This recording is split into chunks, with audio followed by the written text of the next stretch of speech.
Hello everyone, Brian with Steelworks CrossFit here, bringing you our first edition of Why Wednesday. We sit down and break down the workouts that we did from our previous day. What we're going to be looking at today is all three tracks of our programming, looking at the movements that we've done, the systems that are targeted, and the hoped-for end goals of each. You'll see in the blog right beneath the video the workout that was posted from yesterday. So let's kind of take a look at this. The first thing that we did, I'll refer to the board here. The first thing we did was a generalized warm-up in our fitness track. We'll look at our fitness track first. And we did obviously some pull-ups and we did some front squats. So obviously an upper body pull vertical movement along with a squat movement. As you see in the blog too, also you see a letter and number, an A1 and A2.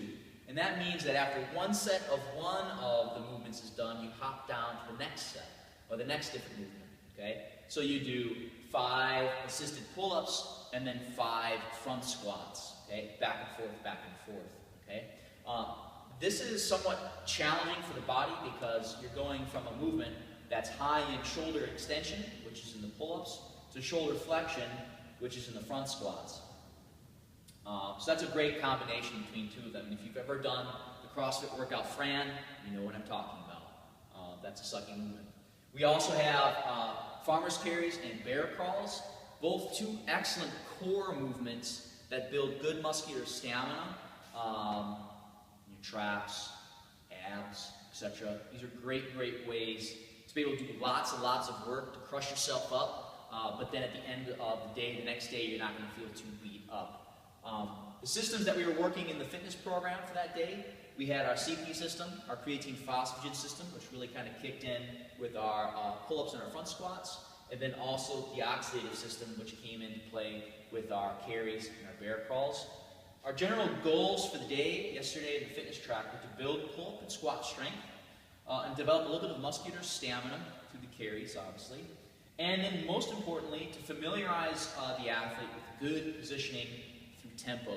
If you notice down at the bottom, there's some weird numbers and letters, 30x1 or 40x1. That refers to the tempo, the rate at which you can control your descent or your ascent or your pause at the bottom. Playing with the time under tension elicits certain different metabolic responses.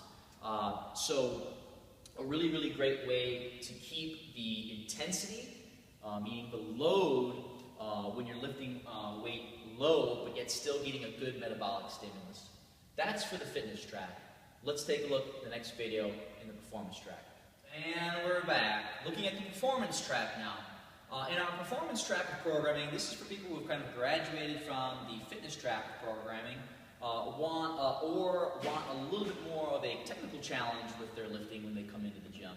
The workout today, as it's posted below, you had a 12-minute, every minute on the minute, 2 power cleans and 1 split jerk, followed by 5 Romanian deadlifts, and then some kettlebell torso rolls, and then finishing it off with a wonderful, fun-filled adventure called a 5-minute AMRAP with wall walks. So let's break down this particular track. So we're looking at basically 4 different types of movements in this workout. We have a hip hinge coming into the power cleans, upper body press vertical in the actual split jerk, and upper body pull horizontal, and then some core movements, okay? The great thing about EMOMs, as we call them, every minute on the minute, is that it's a great way to condense a lot of work in a short amount of time. And plus the recovery is short enough that it's really stressing the oxidative system. So you're getting a bang for your buck in terms of CP work, creatine phosphagen system, and then the oxidative system.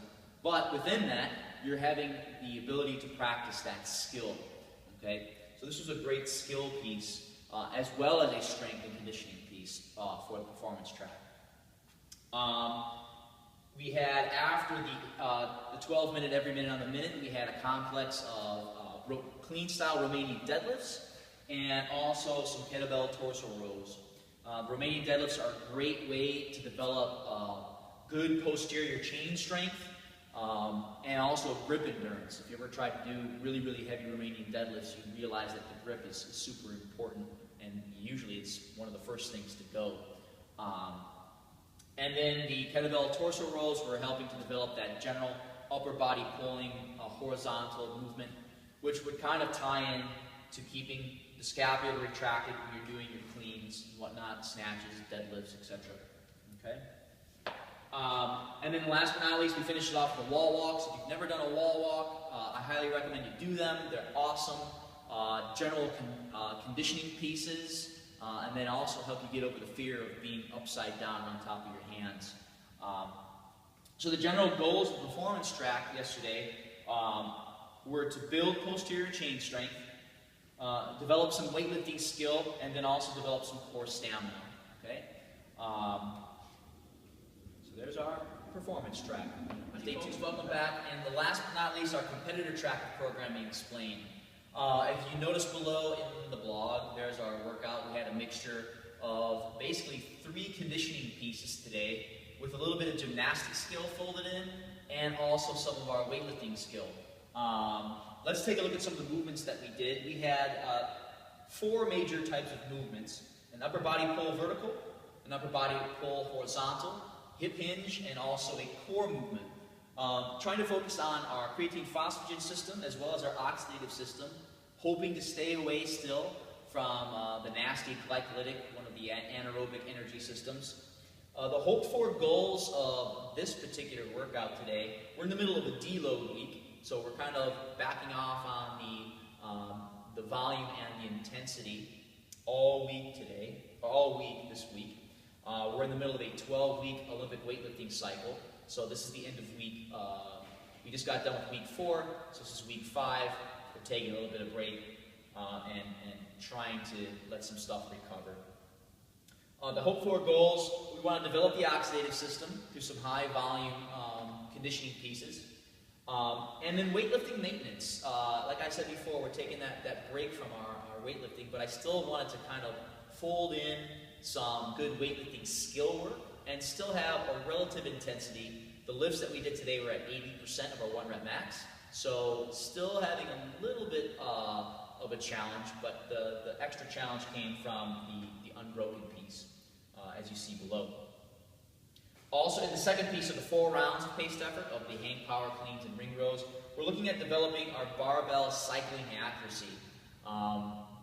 And you know, obviously in the sport of CrossFit, that's incredibly important to be able to move efficiently and effectively with the barbell for a higher number of reps at a variety of different intensities, meaning loads in this case. And then our last piece, we had a 2-minute AMRAP of keeping pull-ups. Was really trying to develop our gymnastic skill set while under fatigue. I think by the time that most people got done with that particular piece, everyone's arms and forearms were kind of smoked out, lats were gone. But it's a great way to be able to practice and maintain good positioning while you're still tired. And then general muscular stamina overall. I mean, between the strict pull-ups, the bear crawls, all of these movements together, by the end of the session, did you have enough juice left in your muscles to kind of keep good movement patterns and keep the pace of what you had set out to be. So that's the general idea behind this workout for all 3 tracks of our programming. Please, if you have any questions about how we do things here, email me at brian@steelworkscrossfit.com. Stay tuned next week for our next edition of Why Wednesday.